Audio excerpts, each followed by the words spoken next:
السلام علیکم دوستو، میرا نام محمد عادل اور آپ دیکھ رہے ہیں فیمیل ایجوکیشن۔ آج ہم بات کریں گے ویل مچھلی کی، جو دنیا میں سب سے زیادہ ہجرت کرتی ہے۔ کوئی شخص بھی اگر بغیر دیکھے ویل میمل کی آواز سنے تو اس بات میں کوئی شک نہیں کہ ہر شخص رونا شروع کر دے گا۔ یہ کہانی ہے ویل میمل کی، جو سمندر میں تیرتی ہے اور دنیا کے سب سے لمبے ہجرت کرنے والے جانوروں میں شامل ہے۔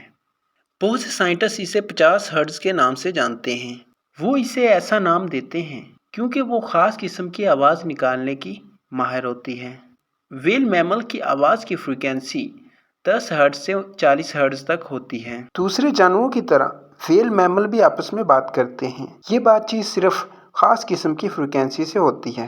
ہم بات کر رہے ہیں ایک خاص قسم کے ویل میملز کی، جن کی آواز تقریباً ایک بھوت پریت کی طرح ہوتی ہے۔ اس ویل کو کبھی ذاتی طور پر کسی نے نہیں دیکھا، لیکن فوٹیج کے ذریعے ہمارے پاس اس کی ریکارڈنگ موجود ہے۔ ان ویل میملز کی آواز ہائیڈرو فونز کے ذریعے ریکارڈ کی گئی۔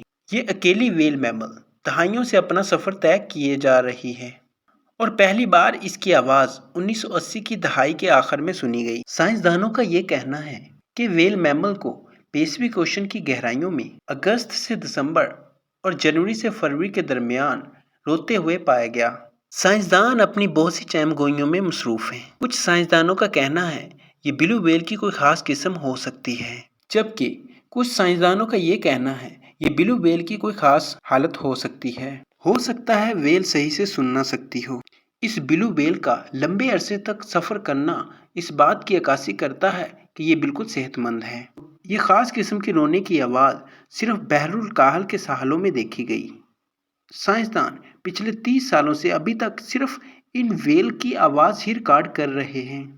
امریکہ میں آبدوزوں نے سفر کے دوران مختلف قسم کی فریکوینسیز کو ہائیڈرو فونز کے ذریعے کیچ کیا۔ وہ ان خوفناک آوازوں کو گڑگڑاہٹ سے تشبیہ دیتے ہیں۔ کچھ سائنسدانوں کا یہ کہنا ہے یہ خوفناک آبی جانور بھی ہو سکتے ہیں۔ جب ان آوازوں کی فریکوینسی کو مختلف جانوروں کی فریکوینسی سے میچ کیا گیا تو اس خوفناک آواز کی فریکوینسی 1980 میں ہائیڈرو فونز سے دریافت ہونے والی ویلز کی فریکوینسی سے میچ ہوتی ہے۔ کیا سائنسدان کبھی اس اکیلے سفر کرنے والی ویل کو دریافت کر پائیں گے یا دیکھ پائیں گے؟ 50 سالوں تک سائنسدانوں کا یہی یقین تھا۔ البرٹ ہی وہ پرندہ ہے جو لمبے سفر کرنے اور تیزی سے سفر کرنے کے لیے مشہور ہے۔ البرٹ نامی پرندے نے اپنے جوڑے کو تلاش کرنے کے لیے 8000 میل کا سفر طے کیا۔ اسے دنیا کی سب سے طویل ترین ہجرت مانا جاتا ہے۔ بہت سے سائنسدانوں کا یہ کہنا ہے کہ البرٹ ایک طوفان میں پھنس گیا اور جنوبی بحر اوقیانوس سے سفر کرتا ہوا 1960 کی دہائی میں اسی طوفان کی زد میں آ گیا۔ اس میں کچھ شک نہیں کہ پرندے لمبا سفر طے کر سکتے ہیں، لیکن 8000 میل کا سفر طے کرنا کوئی معمولی بات نہیں۔ البرٹ نے اسکاٹ لینڈ کے بینٹن نامی پہاڑی چوٹی پر اپنا سفر اختتام پذیر کیا اور اسی جگہ پناہ گزین ہے۔ سائنسدانوں کا یہ ماننا ہے کہ البرٹ کی ایج قریب 70 سال ہے۔